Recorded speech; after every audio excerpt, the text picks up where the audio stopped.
¿Qué tal, estudiantes de segundo año de secundaria? Bienvenidos a una nueva clase más de nuestro curso de educación cívica.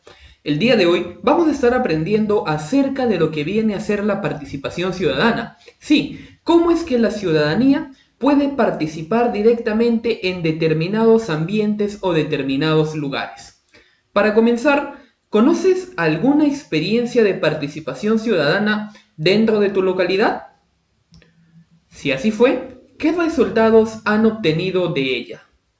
Mencionamos esto porque muchas veces, por ejemplo, las comunidades o las localidades suelen agruparse entre sí para generar algún proyecto nuevo, ya sea quizás el mantenimiento de algún parque, poner alguna zona recreativa, entre otros aspectos.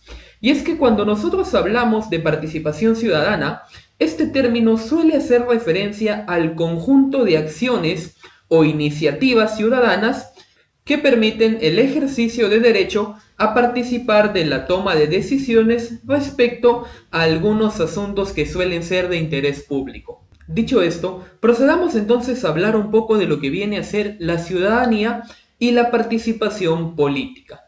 Para poder entender qué es la participación política y sobre todo cuál es su importancia, debemos de entender primero de que este está muy relacionado con el funcionamiento de la democracia. Por lo tanto, primero hay que entender qué significa la palabra política. Esta palabra proviene del término griego llamado polis, sí, con el que se denominaba a las ciudades de la antigua Grecia. Es por eso que de ahí se empezó a considerar que la política venía a ser prácticamente la actividad relacionada con el gobierno de una determinada ciudad, la cual compartía intereses que eran del común agrado de toda la ciudadanía. Es común, por lo tanto, pensar que lo político está reservado generalmente al grupo político, es decir, a la gente que se dedica de manera profesional a esta determinada actividad y que frecuentemente suele ocupar ciertos tipos de cargos públicos o cargos de gobierno. También se suele asociar lo que viene siendo la participación política con el hecho de pertenecer a un partido político o con el movimiento de ir a votar.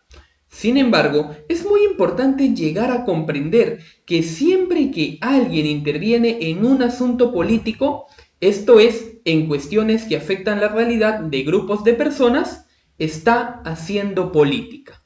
Siempre que alguien intervenga en asuntos políticos, recordemos, está haciendo política. Procedamos entonces un poco a hablar de lo que viene siendo los mecanismos de participación ciudadana. Esta manera amplía prácticamente el entendimiento que uno tiene de política, puesto que nos lleva a pensar que muchas de las decisiones que nosotros tomamos, ya sea de manera individual o de manera colectiva, son decisiones políticas que se representan mediante nuestro entorno. Veamos entonces algunos de estos mecanismos. Como primer mecanismo de participación ciudadana tenemos al referéndum. Este referéndum consiste en someter a una votación pública un asunto en especial trascendente. Puede ser, por ejemplo, planteado por uno de los órganos del Estado o hasta incluso por el propio pueblo.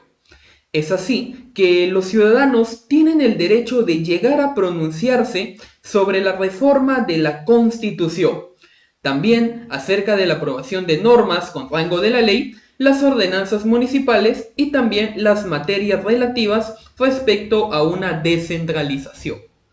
Como segundo mecanismo tenemos a la revocatoria.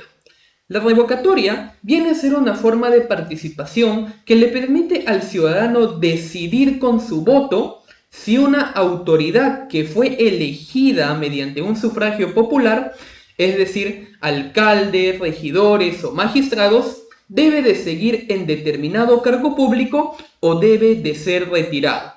Es así que podemos decir de que la solicitud de revocatoria se refiere a una autoridad en particular.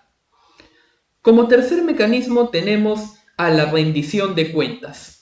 Esta sirve para exigir explicaciones a las autoridades nombradas por el gobierno, generalmente las del gobierno nacional, o también aquellas que hayan sido elegidos por el pueblo.